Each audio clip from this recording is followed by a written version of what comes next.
दोस्तों आज के इस वीडियो में हम आपको बताने वाले हैं यूनियन बजट 2022-23 के बारे में। बजट के बारे में जैसे ही शब्द आता है लोग फ़ौरन घबरा करके चैनल बदल देते हैं, अखबार का पन्ना पलट देते हैं, लेकिन आपको ऐसा नहीं करना चाहिए। एक ज़िम्मेदार नागरिक होने के नाते आपको बजट के बारे में समझना चाहिए, क्योंकि आपके घर का बजट जिस तरह से होता है वैसे पूरे देश का बजट होता है। तो जब अपने घर के बजट की चिंता आपको होती है तो पूरे देश के बजट की चिंता आपको भी होनी चाहिए, क्योंकि हमें और आपसे मिलकर के पूरे देश का बजट बनता है। तो दोस्तों साल भर में क्या कुछ फैसला होता है बजट में, और देश के निर्माण के लिए, देश की तरक्की के लिए कितना कुछ बजट अलॉट किया जाता है, कितने पैसे बनाए जाते हैं, किस तरीके से रणनीति बनाई जाती है, वो तमाम चीज़ें इस सेशन में बताया जाता है पार्लियामेंट के। यही वजह है कि पार्लियामेंट का एक महत्वपूर्ण सेशन इसी नाम से डिवोट कर दिया जाता है, बजट सेशन के नाम से। तो आप अंदाज़ा लगा सकते हैं कि कितना इम्पोर्टेंट बात है जो बजट है, लेकिन बहुत बड़ी संख्या ऐसी होती है जो बजट के बारे में समझती ही नहीं है, समझना ही नहीं चाहती है। तो गुजारिश है कि अगर थोड़ा बहुत आप सीरियस हैं और अपने देश को लेकर के, अपने आप को लेकर के थोड़ा बहुत भी सीरियस है अपनी ज़िंदगी में, तो ये वीडियो ज़रूर देख लीजिएगा, क्योंकि आपको पता चल जाएगा कि साल भर में सरकार ने हमारे लिए क्या कुछ दिया है, हमें दिया है या नहीं दिया है, वो तमाम बातें। ज़ाहिर है कि पूरी बजट की एक एक डिटेल मैं आपको इस वीडियो में नहीं बता पाऊँगा, क्योंकि वीडियो कम से कम 1-2 घंटे का बनने लगेगा, लेकिन ज़रूर आपको कुछ हाईलाइट पॉइंट्स और बहुत अहम बातें ज़रूर मैं आपको इस वीडियो में बताने वाला हूँ, जो आपके लिए जानना ज़रूरी है कम अज़ कम। क्योंकि मैं गांव में हूं, तो इस वजह से मैं बहुत ज़्यादा देख नहीं पाया कि निर्मला सीतारमण ने क्या कुछ भाषण दिया। तो यही वजह है कि हमें बजट का पूरा चैप्टर पढ़ना पड़ गया, और हमें पढ़ने के बाद समझना पड़ा। तो एक कह सकते हैं थोड़ा सा समय लग गया, इसी वजह से थोड़ा सा डिले में हमारा वीडियो आ रहा है। फिर भी इतना बर्दाश्त करिएगा, और यहीं पर चैनल को सब्सक्राइब कर दिए। और उसके बाद में हम आपको शुरू करते हैं, और यहाँ से शुरू करते हैं कि दरअसल जब निर्मला सीतारमण ने बजट को टेबल किया पार्लियामेंट में, तो उसके बाद में विपक्ष ने हंगामा मचाना शुरू कर दिया और कहना शुरू कर दिया कि बजट ठीक नहीं है और बजट एक तरीके से खोखला बजट है। जाहिर है ये बात तो एकदम सही है कि अगर सरकार ने बजट बनाया है तो वो बिल्कुल ट्रिमेंडस है और बहुत ही महत्वपूर्ण बजट है, शानदार है, एकदम चमकता दमकता, बहुत ही अहम बजट है। लेकिन विपक्ष की नज़र से देखें तो एकदम खोखला है, नाकारा है, निकम्मा है, किसी लायक नहीं है। तो हमें सरकार और विपक्ष की बातों में ना जा करके हमें एक जर्नलिस्टिक पॉइंट ऑफ व्यू से और बजट में क्या कुछ बातें हैं, हम वो तमाम बातें आपको बताने वाले हैं। हम ना सरकार की तरफ जाएंगे ना ही विपक्ष की तरफ जाएंगे, हम जो बातें बजट में हैं वो की पॉइंट्स हम आपके सामने रख देंगे। तो गुजारिश है कि वीडियो को लास्ट तक ज़रूर देख लीजिएगा, क्योंकि बहुत ही महत्वपूर्ण वीडियो होने वाला है। तो यहाँ से बात शुरू करते हैं कि निर्मला सीतारमण जो फाइनेंस मिनिस्टर है हमारे देश की, उन्होंने 1 फरवरी को 2022 बजट पेश कर दिया पार्लियामेंट में, और ख़ास रूप से बजट को 4 हिस्सों में डिवाइड कर दिया है। 4 हिस्सों को बिंदुवार हम तरीके से समझेंगे। उनमें से एक है पीएम गति शक्ति, दूसरा है इंक्लूसिव डेवलपमेंट, और तीसरा है प्रोडक्टिविटी इन्हांसमेंट, और चौथा है फाइनेंसिंग ऑफ इन्वेस्टमेंट। यानी ये 4 पॉइंट्स हैं, इन्हीं चारों पॉइंट्स के इर्द गिर्द पूरे बजट को बनाया गया है। अच्छा, इस साल के बजट में ये बात खास जानने की है कि इस बार कैपिटल एक्सपेंडिचर पे बहुत ज़्यादा फोकस किया गया है। ऐसा नहीं है कि पिछले साल नहीं किया गया था, पिछले साल भी किया गया था, लेकिन पिछले साल से ज़्यादा है। 5.5 लाख यानी 5.5 लाख करोड़ रुपए का कैपिटल एक्सपेंडिचर था पिछले साल, लेकिन इस बार 7.5 लाख करोड़ रुपए का कैपिटल एक्सपेंडिचर किया गया है। ये दरअसल 35.4% बढ़ गया है पिछले के कंपैरिजन में। ये कैपिटल एक्सपेंडिचर क्या होता है? बेसिकली 2 तरह के एक्सपेंडिचर्स होते हैं, एक रेवेन्यू एक्सपेंडिचर होता है, एक कैपिटल एक्सपेंडिचर होता है। रेवेन्यू का मतलब होता है एक्सपेंडिचर मतलब होता है खर्चा, और रेवेन्यू एक्सपेंडिचर का मतलब होता है कि सरकार जो खर्चा करेगी, यानी सैलरीज वगैरह जो देने पर खर्चा करती है गवर्नमेंट को, गवर्नमेंट एम्प्लॉयज़ वगैरह को, तो उसको रेवेन्यू एक्सपेंडिचर कहते हैं। और कैपिटल एक्सपेंडिचर का मतलब होता है जो भी इंफ्रास्ट्रक्चर डेवलप करती है, जैसे कि रोड बनाती है, कोई भी बुनियादी इंफ्रास्ट्रक्चर खड़ा करती है, तो उसमें जो पैसा लगता है वो कैपिटल एक्सपेंडिचर कहलाता है। तो उम्मीद है कि आपको समझ में आ गया होगा। तो दरअसल इस बार सरकार ने कैपिटल एक्सपेंडिचर पर पहले साल के मुकाबले में ज़्यादा फोकस किया है, और ये कोशिश है कि ज़्यादा से ज़्यादा इंफ्रास्ट्रक्चर डेवलप्ड हो जाएंगे तो उससे रोज़गार की सुविधाएं होंगी और ज़्यादा से ज़्यादा रोज़गार मुहैया होंगी। ये सरकार की बुनियादी कोशिश है। अच्छा, जब एक्सपेंडिचर की बात आ रही है तो जाहिर बात है फ़ौरन यहाँ पर फिस्कल डिफिसिट की बात आ जाएगी। फिस्कल डिफिसिट का मतलब होता है वित्तीय घाटा, जिसको हिंदी में बोलते हैं।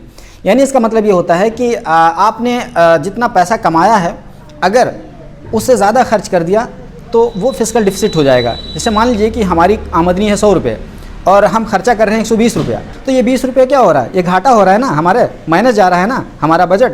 तो कह सकते हैं ये जो 20 रुपया है, इसी को कहते हैं फिस्कल डिफिसिट। ये 20 रुपये का फिस्कल डिफिसिट है हमारा पर्सनल अकाउंट।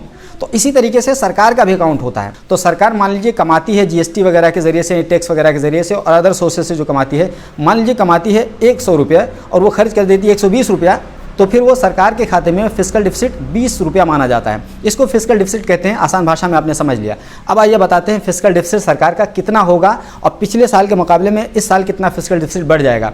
क्योंकि सरकारें क्या करती हैं, आमदनी कम होती है और ख़र्च ज़्यादा करती हैं। मैं आपको बताना चाहता हूँ, आंकड़े देता हूँ कि पिछले साल जो सरकार ने एस्टिमेट किया था खर्च करने का, वो या कह सकते हैं पिछले साल का जो बजट था 34.83 लाख करोड़ रुपए का बजट था, एस्टिमेटेड था, लेकिन 37.70 लाख करोड़ रुपए का खर्च हुआ। यानी कह सकते हैं कि फिस्कल डिफिसिट का जो अंदाज़ा लगाया था 6.8%, लेकिन वो 0.1% बढ़ करके 6.9% फिस्कल डिफिसिट इस बार बढ़ गया। यानी सरकार को आमदनी हुई थी कम और खर्च किया है ज़्यादा, तो इसको कहते हैं फिस्कल डिफिसिट, जैसा कि आपने समझ लिया। अच्छा, सवाल यहाँ पर यह है कि जब सरकार के पास आमदनी कम है और ज़्यादा वो खर्च कर रही है, तो ये ज़्यादा पैसे लाती कहाँ से है? तो इसका जवाब यह है कि सरकार दरअसल बोरिंग वगैरह से उधार लेती है, बॉन्ड रिलीज़ करती है, कई सारे तरीके से वो जुगाड़ से वो पैसा इकट्ठा करती है और कह सकते हैं कि उसको खर्च करती है। तो जाहिर है कि जुगाड़ से, जिस तरीके से हमारे पास आमदनी कम है, हम ज़्यादा खर्च कर रहे हैं, तो किसी से उधार लेंगे। तो जब हमने कर्ज ले लिया है तो उसको किसी न किसी को चुकाना पड़ेगा, और यहाँ सिस्टम ये चलता है कि अगर चुकाएंगे तो आपको इंटरेस्ट देना पड़ेगा।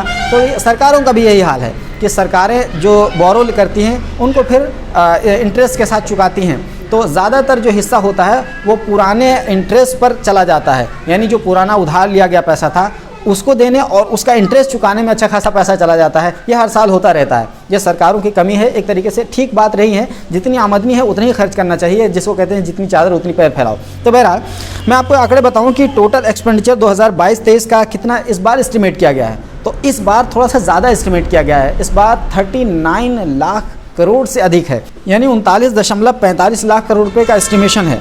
और जो आएगा आमदनी है वो आमदनी बोरविंग को छोड़ करके सिर्फ और सिर्फ 22.84 लाख करोड़ रुपए है। यानी कह सकते हैं 22 लाख करोड़ रुपए की आमदनी है और 39 लाख रुपए खर्च होने हैं। तो जाहिर सी बात है ये जो 17 लाख करोड़ रुपए से अधिक का खर्चा होगा ये बोरो किया जाएगा, ये बॉन्ड वगैरह जारी किए जाएंगे, रिलीज़ किए जाएंगे। तो इस तरीके से सरकार पैसा इकट्ठा करेगी और खर्च करेगी, यही तरीका होता है। इतना जानने के बाद जैसा कि मैंने आपको बताया कि इस साल का जो फिस्कल डिफिसिट है वो जीडीपी का 6.9% है। हालांकि एस्टिमेट कितना किया गया था, 6.8%, और लेकिन अगली बार जो एस्टिमेट किया गया है वो 6.4%।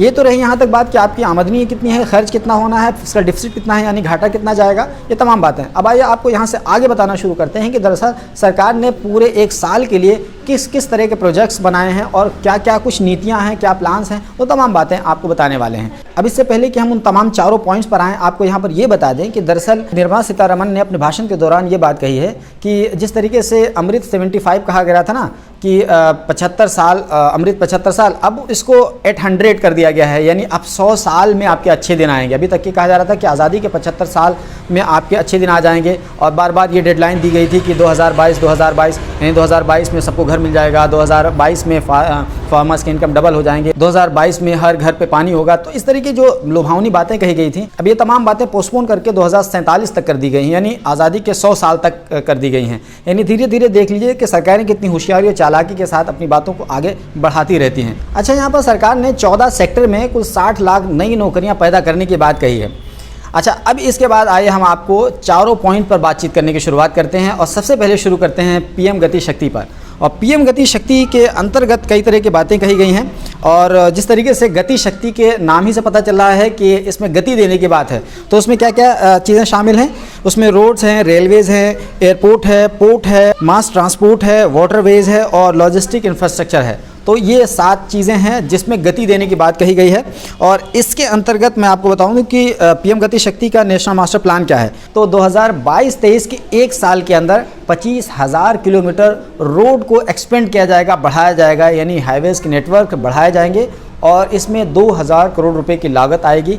इतना बजट उसमें अलोकेट किया गया है। इसके अलावा बात करें तो मल्टी मॉडल लॉजिस्टिक पार्क्स बनाए जाएंगे। दरअसल मल्टी मॉडल लॉजिस्टिक पार्क्स होते क्या हैं, ये बेसिकली जिस तरीके से कोई भी चीज़ एक्सपोर्ट या इम्पोर्ट होती है, तो जैसे मान लीजिए कोई चीज़ इम्पोर्ट हुई तो वो चीज़ कार्गो के ज़रिए से आई, और उसके बाद में वहाँ से ट्रेन के ज़रिए से आई, एक जगह आया, फिर ट्रक के ज़रिए से आया, फिर एक अपने डेस्टिनेशन गंतव्य तक पहुंचा। तो जाहिर सी बात है ये कई सारे लिंक्स आ जाते हैं, तो इस वजह से डिले हो जाता है, बहुत देर लग जाती है। तो इसके लिए सरकार ने पूरे देश की 4 ऐसी जगह हैं जहां पर मल्टी मॉडल लॉजिस्टिक पार्क बनाए जाने की बात कही है। इसके अलावा रेलवे के बारे में सरकार ने एक बहुत अच्छी बात ये कही है, वाकई में ये बहुत ही अहम बात है कि सरकार ने ये कहा है कि 200 किलोमीटर रेलवे के जो नेटवर्क्स होंगे वो वर्ल्ड क्लास टेक्नोलॉजी से लेस होंगे, यानी बिल्कुल 200 जो किलोमीटर के रेलवे नेटवर्क होंगे वो हाई टेक्नोलॉजी से लेस होंगे। और इसके अलावा अगले 3 सालों में 400 नई वंदे भारत ट्रेनें चलाने की बात कही गई है इस बजट में। इससे पहले जब प्रधानमंत्री अटल बिहारी वाजपेयी थे तो आपने भारत माला नाम का एक प्रोजेक्ट सुना था, जिसमें पूरे देश को एक तरीके से बहुत ही लंबे हाईवे नेटवर्क से जोड़ना था, तो उसका नाम भारत माला दिया गया था। इस बार एक नया प्रोजेक्ट ऐलान किया गया है जिसको पर्वत माला कहा गया है। दरअसल पर्वत माला के शब्द ही से पता चल रहा होगा ये क्या चीज़ है। ये जो आप पहाड़ी एरिया में देखते हैं कि एक पहाड़ से दूसरे पहाड़ पर जाने के लिए आमतौर पर रस्सियों का इस्तेमाल किया जाता है, तो उन रस्तियों से लोग जाते हैं क्योंकि बड़ा दुर्गम इलाका होता है, आसानी के साथ कन्वे नहीं हो सकता है, आसानी के साथ लोग जा नहीं सकते हैं। तो सरकार ने 8 रूपवे प्रोजेक्ट को बनाने के लिए कहा है। 60 किलोमीटर का जो लेंथ होगा उसको कवर करेगा और वो PPP मॉडल पर होगा, यानी पब्लिक प्राइवेट पार्टनरशिप, यानी उनको कॉन्ट्रैक्ट दे दिया जाएगा 2022-23 में, और ये एक तरीके से बन के तैयार होगा 60 किलोमीटर के लेंथ के साथ। अच्छा, ये तो रही PM गति शक्ति की बात। अब आइए दूसरे पॉइंट पर आते हैं और इंक्लूसिव डेवलपमेंट की बात करते हैं। इसके अंतर्गत सरकार ने कई सारी बातें कही हैं, उनमें से एक बात एग्रीकल्चर की ये है। एग्रीकल्चर के मामले में सरकार ने कहा है कि 2.37 लाख करोड़ रुपीस एलोकेट किए गए हैं, उसके लिए 1 करोड़ 63 लाख किसानों को फ़ायदा मिलेगा। उनके खाते में जो डायरेक्ट पेमेंट जाएगा वो 2.37 लाख करोड़ रुपए यानी डायरेक्ट उनके खाते में जाएगा। तो ये किसानों के लिए सरकार ने ये बात सोची है। शायद मुझे ऐसा लगता है कि अभी जो जिस तरीके से किसान धरना दिए हुए थे तो किसानों को खुश करने के लिए शायद इस तरह की बात कही गई है, वरना सरकार को अब तक किसानों की बातें समझ में नहीं आ रही थी। बहरहाल ये बातें हैं, किसानों ने आखिरकार सरकार को समझा ही दी। और एग्रीकल्चर के फील्ड में दूसरी बात जो निर्मला सीतारमण ने कही है वो ये कही है कि केमिकल फ्री जो एग्रीकल्चर होगा, फार्मिंग होगी, उसको प्रमोट किया जाएगा नेशन वाइड, यानी पूरे देश में। और शुरुआत कहाँ से होगी?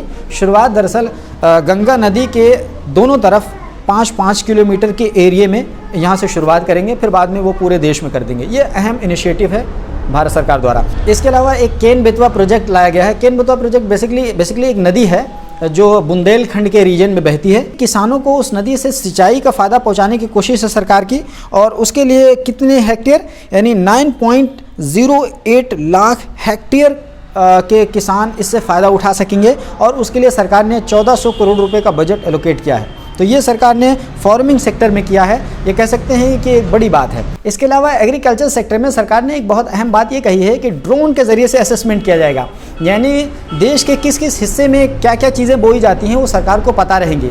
जैसे कि मान लीजिए कि किसी एक इलाके में प्याज है, दूसरे इलाके में भी अगर प्याज लोग बो रहे हैं, तीसरे इलाके में प्याज बो रहे हैं, तो एक तरीके से, और एक इलाके में मान लीजिए आलू है, तो 3 इलाके में प्याज हो गया, एक ही इलाके में आलू है, तो प्याज की कीमत घट जाएगी, आलू की कीमत बढ़ जाएगी, तो एक तरीके से इम्बैलेंस हो जाएगा पूरा मामला। तो सरकार अब ड्रोन्स के ज़रिए से नज़र रखेगी कि दरअसल किस एरिए में क्या क्या फसल बोई जा रही है, ताकि उसी हिसाब से फसलों की जो कीमतें हैं वो बैलेंस रहें, इम्बैलेंस ना होने पाएँ। ये सरकार की ये कोशिश है। देखने वाली बात यह है कि इसमें कितना सरकार सफलता हासिल करती है, लेकिन बहरहाल उसने इनिशिएटिव लिया है।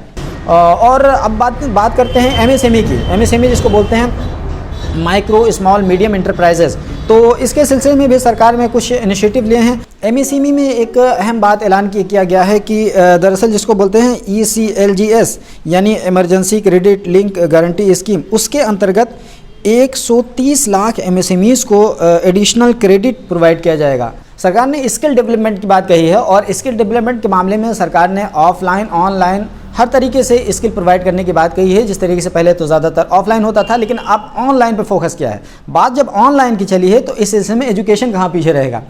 एजुकेशन के सिलसिले में सरकार ने पिछले कोरोना पैंडेमिक से ये सीखा है कि ऑनलाइन एजुकेशन कितना ज़्यादा इंपॉर्टेंट है। यही वजह है कि सरकार ने एक तरीके से वर्चुअल चीज़ों को बहुत ज़्यादा प्रमोट करने की कोशिश की है।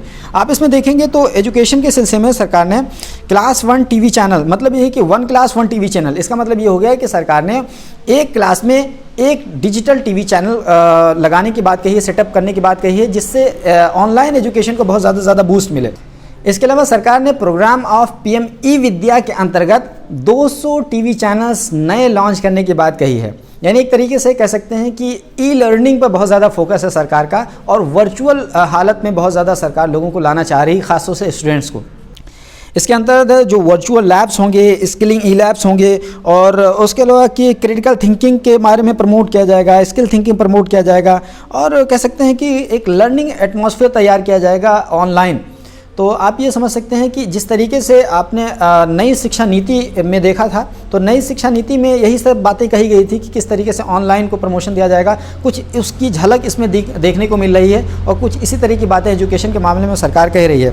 और यही नहीं बल्कि हाई क्वालिटी ई कंटेंट प्रोवाइड किया जाएगा, इसको डेवलप किया जाएगा और उसके लिए डिजिटल टीचर्स रखे जाएंगे, यानी ऐसे टीचर्स रखे जाएंगे जो डिजिटल पढ़ा सकें और बहुत ज़्यादा एक्सपर्ट हों, तो ऐसे टीचर्स को ट्रेन किया जाएगा। तो कुल मिला के कहें कि सरकार ई लर्निंग पर बहुत ज़्यादा फोकस करने की कोशिश कर रही है। देखते हैं कि कितने सफल होती है सरकार ई लर्निंग के मामले में। यही नहीं बल्कि इसके अलावा सरकार ने वर्ल्ड क्लास डिजिटल यूनिवर्सिटी बनाने की भी बात कही है। जहाँ तक हेल्थ की बात है तो सरकार ने हेल्थ के मामले में कोई बहुत ज़्यादा क्रांतिकारी बात नहीं कही है। हाँ, मुझे थोड़ा सा जो अट्रैक्टिव लगा वो थोड़ा सा वेलनेस सेंटर बनाने की बात कही है, जिसको सरकार ने नाम दिया है टेली मेंटल हेल्थ सेंटर। वो 23 सेटअप किए जाएंगे और उसके माध्यम से बेसिकली जो मेंटली डिसऑर्डर है, साइकोलॉजिकल कोई प्रॉब्लम है, खासतौर से कोरोना के दौरान जिस तरीके से लोगों को साइकोलॉजिकली बहुत दिक्कत हो गई होगी और मेंटली डिसऑर्डर हो गया, तो उसको शायद मद्देनज़र रखते हुए सरकार ने ये बात कही है। आगे बात करते हैं कि सक्षम आंगनवाड़ी, ये सक्षम आंगनवाड़ी का एक सेक्शन रखा गया है। ये बेसिकली जो पूरे देश भर में आंगनवाड़ी महिलाएँ फैली हुई हैं, तो उनको दरअसल अपग्रेड करने की कोशिश है, यानी 2 लाख आंगनवाड़ी कार्यकर्ताओं को सरकार अपग्रेड करेगी और उनको सक्षम बनाएगी कई तरीके से। किस तरीके से अपग्रेड करेगी? क्योंकि जिस तरीके से आपको पता है कि जो शिक्षा नीति है, नई एजुकेशन पॉलिसी है, उसके अंतर्गत ये बात कही गई थी कि छोटे छोटे बच्चों को आंगनवाड़ी में प्रवेश कराया जाएगा। वो एक पूरी सिस्टम है, तो उसी को मद्देनज़र रखते हुए मुझे लगता है कि शायद आंगनवाड़ी को अपग्रेड किया जाएगा ताकि उनसे काम लिया जा सके और उनका सही इस्तेमाल किया जा सके। सरकार ने एक और स्कीम का ऐलान किया है, हर घर नल से जल। उसके अंतर्गत सरकार ने ये कहा है कि 60,000 करोड़ रुपए वो देगी और जिसके अंतर्गत यानी 3 करोड़ 80 लाख घरों में हर घर नल से जल होगा, यानी हर घर में नल का जल होगा, यानी पानी होगा। इस तरह की बात सरकार ने कही है। और सरकार ने पीएम आवास योजना के अंतर्गत इस बार 48,000 करोड़ रुपए दिया है। किस लिए? ताकि लोगों को घर पहुंचाए जाएं। और कितने घर? 80 लाख घर बनाए जाएंगे और बेघर लोगों को उसमें बसाया जाएगा। उसके लिए 48,000 करोड़ रुपए बजट में रखे गए हैं। इसके अलावा सरकार ने नॉर्थ ईस्ट जो रीजन है, जैसे नागालैंड हो गया, मणिपुर हो गया, मेघालय हो गया, सिक्किम हो गया, मिजोरम हो गया, असम हो गया, तो ये तमाम जो इलाके हैं उनको डेवलप करने के लिए सरकार ने स्कीम का ऐलान किया है और कह सकते हैं कि उनके इंफ्रास्ट्रक्चर और डेवलपमेंट की बात कही है। यही नहीं, सरकार ने उनके लिए शुरुआती तौर पर 1500 करोड़ रुपए का बजट रखा है ताकि नौजवानों को, महिलाओं को शुरुआती सतह पर उनको लाइवलीहुड यानी उनके रोजी रोटी का इंतजाम कर सकें। ये तमाम तरह का प्रावधान है नॉर्थ ईस्ट रीजन में। इसके अलावा अगर हम बात करें तो वाइब्रेंट विलेज प्रोग्राम के तहत सरकार ने एक स्कीम का ऐलान किया है कि जो बॉर्डर के इलाके हैं वहाँ पर लोगों की आबादी को बसाया जाए, ज़्यादा से ज़्यादा लोगों को प्रोत्साहन दिया जाए ताकि बॉर्डर के इलाके में गांव जो हैं वहाँ पर लोग ज़्यादा से ज़्यादा रहें, ताकि आर्मी यूनिट को और स्थानीय लोग हैं उनसे कॉपरेट करने में आसानी हो और इस तरीके से अपनी सरहद की सुरक्षा कर सकें। ये कोशिश है सरकार की। इसके अलावा एक अहम बात इस बजट में और कही गई कि जैसा कि पूरे देश भर में डाकखाने फैले हुए हैं, पोस्ट ऑफिसेस, उनका बहुत ज़्यादा इस वक्त इस्तेमाल नहीं हो पा रहा है क्योंकि अब तो सब मामला दूसरा बदल गया। तो अब उसका इस्तेमाल दूसरे तरीके से सरकार ने करने की कोशिश की है। इस वक्त सरकार ने कहा है कि 1.5 लाख पोस्ट ऑफिस जो होंगे वो पूरी तरीके से बैंक में कन्वर्ट हो जाएंगे, यानी अब वहाँ पर आप उस डाकखाने में जाकर के आप खाता खुलवा सकते हैं, क्रेडिट कार्ड ले सकते हैं, लोन ले सकते हैं, यानी तमाम तरह की बैंकिंग सुविधाएं आपको पोस्ट ऑफिस में मिलने लगेंगी। तो ये बहुत ही अहम बात है सरकार द्वारा जो कही गई है। यही नहीं, इसके अलावा देश के 75 ज़िलों में 75 कमर्शियल बैंक को डिजिटल बैंक यूनिट में कन्वर्ट कर दिया जाएगा। तो इस तरीके से आप कह सकते हैं कि बैंकिंग सेक्टर में सरकार ने एक नया माइलस्टोन अचीव करने की कोशिश की है। इसके अलावा सरकार ने ई पासपोर्ट की बात कही, ये थोड़ा सा बड़ा अच्छा लगा मुझे कि अब तो जिस तरह से धीरे धीरे चीज़ें डिजिटलाइज हो रही हैं तो उसमें भी पासपोर्ट, अब चिप वाला पासपोर्ट आ जाएगा। जिस तरह से ATM में आपने देखा होगा चिप लगा रहता है, तो अब आपको उसी टाइप का पासपोर्ट आ जाएगा। अब कॉपी ओपी वाला धीरे धीरे ख़त्म हो रहा है, तो उसमें चिप लगा रहेगा और वही स्कैन कर देंगे, तमाम डिटेल्स वहाँ से स्कैन हो जाएगी। तो कह सकते हैं कि सरकार चीज़ों को ज़्यादा से ज़्यादा डिजिटलाइज करने की कोशिश कर रही है। बजट में एक बात अर्बन प्लानिंग की भी सामने आई। उसके अंतर्गत ये होगा कि अब जितने भी जो शहरों में घर बनेंगे वो एक प्लानिंग के तहत बनेंगे, यानी पूरी तरीके से जो शहर बनेगा वो बसेगा वो बहुत ही प्लानिंग के साथ बनेगा। अब तक एक चंडीगढ़ को छोड़ दीजिए तो कि देश का कोई भी शायद शहर ऐसा नहीं है जो एक प्लानिंग के साथ बसा हो। तो अब जो अर्बन प्लानिंग होगी वो एक तरीके से हर चीज़ को बहुत ही सिस्टमेटिक तरीके से बसाया जाएगा। मुझे ऐसा लगता है ये इंस्पिरेशन है लंदन वगैरह से। इसके अलावा लैंड रिकॉर्ड मैनेजमेंट की बात की गई है, यानी जिस तरीके से आधार कार्ड नंबर होता है उसमें तमाम डिटेल्स आपकी होती हैं, इसी तरीके से आप कोई ज़मीन खरीदेंगे तो इसी का उसका एक नंबर दे दिया जाएगा आपको आधार कार्ड की तरीके से, पैन कार्ड की तरीके से, तो उसमें आपकी तमाम डिटेल, बही खाता वगैरह तामझाम आ जाएगा। तो एक तरीके से ये भी एक डिजिटलाइज करने की कोशिश है। तो जितनी बातें आप देख रहे हैं ना उसमें आपको ज़्यादातर लग रहा है कि सरकार हर चीज़ को डिजिटलाइज करने की कोशिश कर रही है।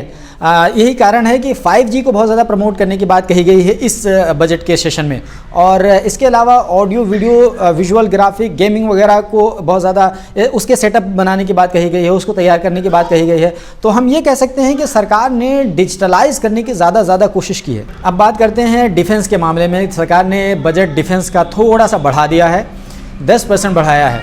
पहले 58% था, अब 68% कर दिया गया है। इसके अलावा सरकार ने रिन्यूएबल एनर्जी पे बहुत ज़्यादा फोकस किया है, उसके लिए 19,500 करोड़ रुपए का एस्टिमेशन दिया है।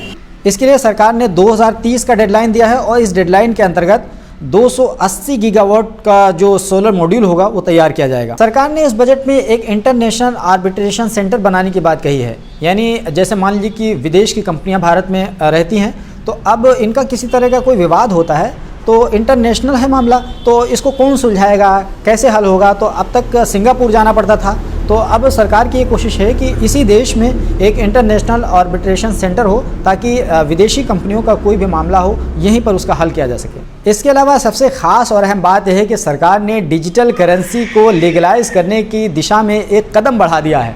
हालांकि अभी तक सरकार ने डिजिटल करेंसी को लीगलाइज तो नहीं किया है, लेकिन उस पर टैक्स लगाने की कोशिश की है। यानी सरकार ने ये कह दिया है कि अब डिजिटल प्लेटफॉर्म पर जो भी आप फ़ायदा उठाएंगे, कोई भी नफ़ा हासिल करेंगे, तो उसमें 30% टैक्स लगेगा बगैर किसी दिक्कत के। दरअसल सरकार को भी पता है कि डिजिटल करेंसी को इग्नोर नहीं किया जा सकता है, यही वजह है कि सरकार ने इसको धीरे धीरे एक्सेप्ट करने की शुरुआत कर दी है। हालांकि फिर मैं कह रहा हूँ एक्सेप्ट नहीं किया है, लेकिन ये टैक्स लगाना ये बताता है कि सरकार इसको इग्नोर करने की मूड में नहीं है। और ख़ास बात यह है कि अगर आपने किसी को डिजिटल करेंसी में गिफ्ट दिया है तो उसमें भी सरकार टैक्स लेगी। अगली जानकारी इस बजट में यह है कि सरकार ने ये कहा है कि जो हम स्टेट को सहायता देते थे अब उसमें हम बढ़ा कर देंगे। पहले स्टेट को सहायता 10,000 करोड़ रुपए की दी जाती थी, अब 15,000 करोड़ रुपए की दी जाएगी, तो ये इजाफा कर दिया गया है। और ख़ास बात यह है कि 1 लाख करोड़ रुपए बढ़ाकर दिए जा सकते हैं लोन के रूप में 50 साल के लिए, और वो जो 50 साल का लोन होगा वो नॉन इंटरेस्ट होगा, किसी तरह का उस पर ब्याज नहीं लगेगा। तो ये स्टेट के लिए एक राहत की बात है। अब आते हैं टैक्स के ऊपर, जिस पर सारे लोगों की नज़रें रहती हैं कि क्या इनकम टैक्स स्लैब में कोई बदलाव किया गया है या नहीं किया गया है। तो जानकारी ये है कि इनकम टैक्स के स्लैब में किसी तरह का कोई बदलाव नहीं किया गया है।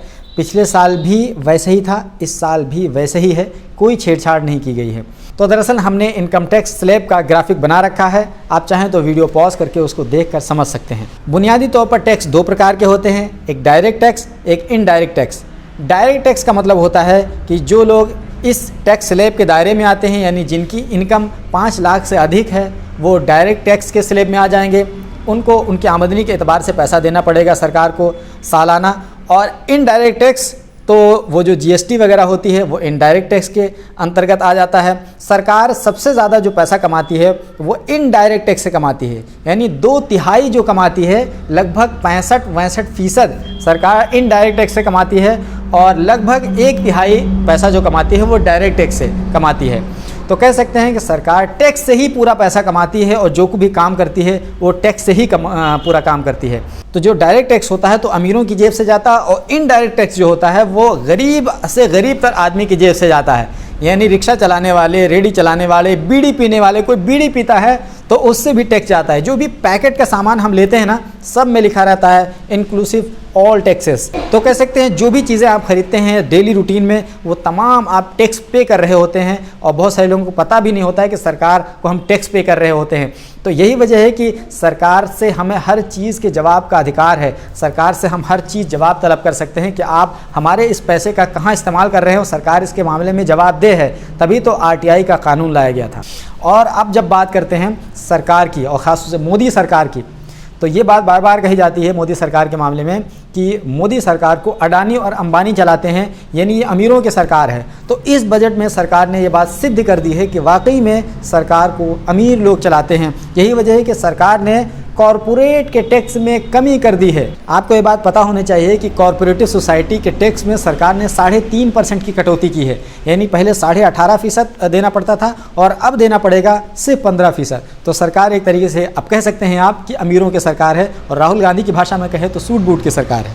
यही नहीं, सरकार ने कोऑपरेटिव सोसाइटीज़ के जो सरचार्ज हुआ करते थे उसमें भी कटौती कर दी है, यानी पहले 12% देने पड़ते थे, अब 7% कर दिया गया है। तो जाहिर सी बात है इसमें भी 5% की कटौती की गई है। तो आप कह सकते हैं कि सरकार पूंजीपतियों की सरकार है। इसके अलावा इस बजट में एक बुरी खबर है स्टेट गवर्नमेंट एम्प्लॉयज़ के लिए, क्योंकि उनका जो एम्प्लॉयज़ कंट्रीब्यूशन हुआ करता था, जिसको आप आसान भाषा में समझना चाहें तो पेंशन समझ लें, उस पर जो टैक्स लगाती थे सरकार, पहले 10% लगाती थी, अब उनके लिए बुरी खबर यह है कि अब 15% उनसे टैक्स लेगी।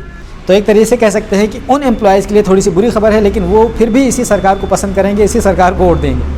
अच्छा, इनडायरेक्ट टैक्स यानी जीएसटी वगैरह के मामले में सरकार ने इस बार ये कहा है कि इसमें थोड़ा सा सिंप्लीफिकेशन लाया जाएगा, यानी थोड़ा सा आसान किया जाएगा, क्योंकि सरकार को भी ये पता लग गया कि ये थोड़ा सा जटिल हो गया था, इसको लेकर के एक मुद्दा बन गया और खामखा के लोग परेशान हो गए। तो सरकार ने इस बार ये कहा है कि हम इसको थोड़ा सरल बनाएंगे और फेसलेस करेंगे, यानी ज़्यादा से ज़्यादा हम डिजिटल प्लेटफॉर्म के ज़रिए से इन तमाम चीज़ों को हल करेंगे। अच्छा, एक और आखिरी बात, क्योंकि बातें इतनी ज़्यादा हैं कि मैं कह रहा था कि अगर मैं पूरा वीडियो रिकॉर्ड करने बैठूँगा तो मुझे लगता है कि 2 से 3 घंटे का वीडियो रिकॉर्ड हो सकता है, लेकिन मैंने बहुत हाईलाइट बातें आपके सामने रखी हैं जो कि मेजर बातें मुझे अहम बातें लगीं। एक और आखिरी बात बताकर आपसे विदा लेना चाहता हूं कि सरकार ने ये बात अब कही है कि ब्लेंडेड फ्यूल इस्तेमाल कीजिए। ब्लेंडेड का मतलब ये होता है कि अब मिलावटी तेल इस्तेमाल कीजिए, ये गाड़ियों में चलने वाला जो तेल है पेट्रोल, अब शुद्ध पेट्रोल ना इस्तेमाल कीजिए, क्योंकि शुद्ध पेट्रोल इस्तेमाल करेंगे तो आपको 2 रुपया प्रति लीटर महंगा पड़ेगा, और अगर ब्लेंडेड तेल इस्तेमाल करेंगे तो 2 रुपया प्रति लीटर सस्ता पड़ेगा। और बायोफ्यूल के माध्यम से ब्लेंडेड ऑयल बनाया जाए और लोगों को इसका दिया जाए और लोग इसका इस्तेमाल करें, ताकि हमारी निर्भरता ज़्यादा से ज़्यादा विदेशों से कम हो जाए। तो इस तरीके से सरकार की ये कोशिश है, और कुल मिलाकर ये कहें कि तो सरकार के लिए कोई बहुत ज़्यादा ये कोई ऐसा एक्साइटेड वाला बजट नहीं था, एक रूटीन बजट है। तो इस वजह से सरकार को बहुत ज़्यादा इसमें अपनी पीठ थपथपाने की ज़रूरत नहीं है, और मुझे ऐसा लगता है कि विपक्ष को बहुत ज़्यादा क्रिटिसाइज़ करने की भी ज़रूरत नहीं है, क्योंकि जिस तरीके से कोरोना का मामला था, तो कोरोना को देखते हुए सरकार ने एक बैलेंसिंग बजट बनाया है। कोई बहुत ज़्यादा अच्छा भी नहीं है, ख़राब भी नहीं कहा जा सकता, लेकिन चूँकि सरकार ने बनाया है तो ट्रेमेंडस है। विपक्ष है तो जाहिर है उसके लिए एकदम बोगस है, किसी लायक नहीं है। तो कुल मिलाकर के हमारी ये बात आपको कैसी लगी, हमारा वीडियो आपको कैसा लगा, हमें कमेंट बॉक्स में ज़रूर बताइए। और अगर ये वीडियो आपको पसंद आया है तो वीडियो को ज़रूर लाइक कर दीजिए, चैनल पर पहली मर्तबा आए हैं ज़रूर सब्सक्राइब कर लीजिए। Alpha hospital and trauma centre, engineering college चौराहा, सीतापुर रोड, लखनऊ।